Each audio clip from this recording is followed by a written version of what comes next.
Hi అండి, welcome back to our channel. టైటిల్లో చెప్పినట్లుగానే ఒక మంచి చింత చిగురు రెసిపీతో అయితే ఈ వీడియో స్టార్ట్ చేస్తున్నానండి. ఇంకా ఈ రెసిపీ గురించి అందరికీ తెలుసో లేదో నాకు తెలియదు, కానీ తెలిసిన వాళ్ళ కోసం అయితే కాదు, తెలియని వాళ్ళ కోసం ఈ వీడియో షేర్ చేస్తున్నాను. సీజన్లో మాత్రమే దొరికే ఈ చింత చిగురుకి మార్కెట్లో మంచి రేట్ ఉంటుంది. దాదాపుగా మటన్ రేటుకి సమానంగా ఉంటుందండి. చెట్టు నుండి లేత చింత చిగురిని సేకరించడానికి చాలా టైం పడుతుంది, కొంచెం కష్టంతో కూడుకున్న పనే. అంతేకాకుండా చింత చిగురు వల్ల చాలా రకాల ఆరోగ్య ప్రయోజనాలు ఉంటాయి. ఫ్రెష్గా అప్పటికప్పుడు కోసిన చింత చిగురిని వండుకోవడం వల్ల కూడా టేస్ట్ అనేది చాలా బాగుంటుంది. మాకైతే ఇంటి దగ్గరలోనే చాలా పెద్ద చింత చెట్టు ఉందండి. మాదే. మా అత్తయ్య గారు వెళ్ళి చింత చిగురు అంతా కోసుకొచ్చారు. చింత చిగురు తెచ్చాక అందులోని కాడలు పుల్లలు లాంటివన్నీ తీసేసి లేత చింత చిగురిని మాత్రమే ఇలా నలిపి రెడీ చేసి పెట్టారు. అత్తయ్య గారు వచ్చేసరికి నేను అందులో కావాల్సినవన్నీ రెడీ చేసి పెట్టుకున్నాను.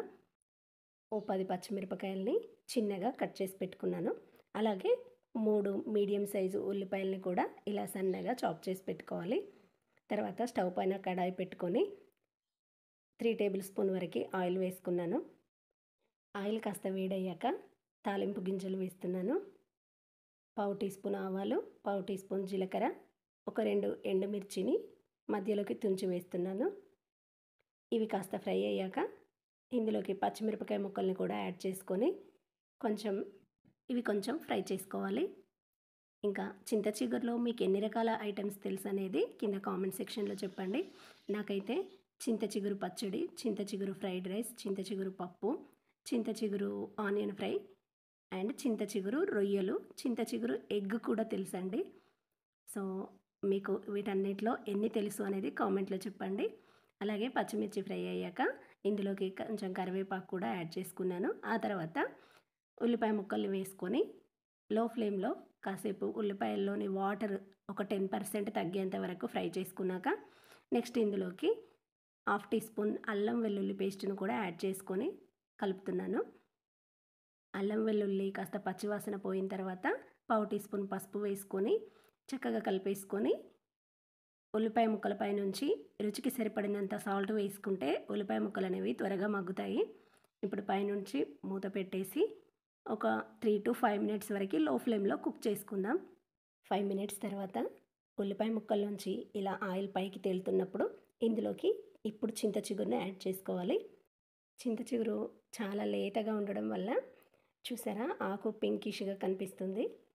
ఇంత లేత చింత చిగురు దొరకక కొందరైతే చింత ఆకును కూడా వండుకుంటూ ఉంటారు. ఇప్పుడైతే ఒక 80% కంప్లీట్ అయిపోయినట్టే అండి. ఇంకొక 20% వచ్చి చింత చిగురు కూడా ఫ్రై అవ్వాలి కదా. సో పైనుంచి మూత పెట్టేసి జస్ట్ ఒక 2 మినిట్స్ లో ఫ్లేమ్లో కుక్ చేసుకుందాం. చింత చిగురులోని పచ్చిదనం పోయి చక్కగా కుక్ అయ్యాక ఇప్పుడు ఇందులోకి 1 టేబుల్ స్పూన్ కారాన్ని యాడ్ చేస్తున్నాను. ఆల్రెడీ పచ్చిమిర్చి యాడ్ చేశాను కాబట్టి 1 స్పూన్ అయితే సరిపోతుంది.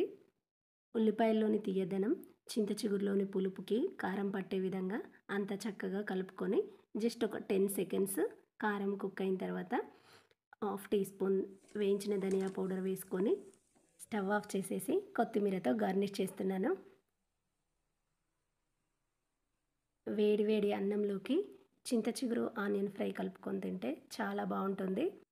ఈ రెసిపీ నచ్చితే లైక్ చేసి సబ్స్క్రైబ్ చేసుకోండి. అలాగే మీకు తెలిసిన చింత చిగురు వంటకాలు ఏంటనేది కామెంట్ సెక్షన్లో చెప్పండి. Thank you for watching this video.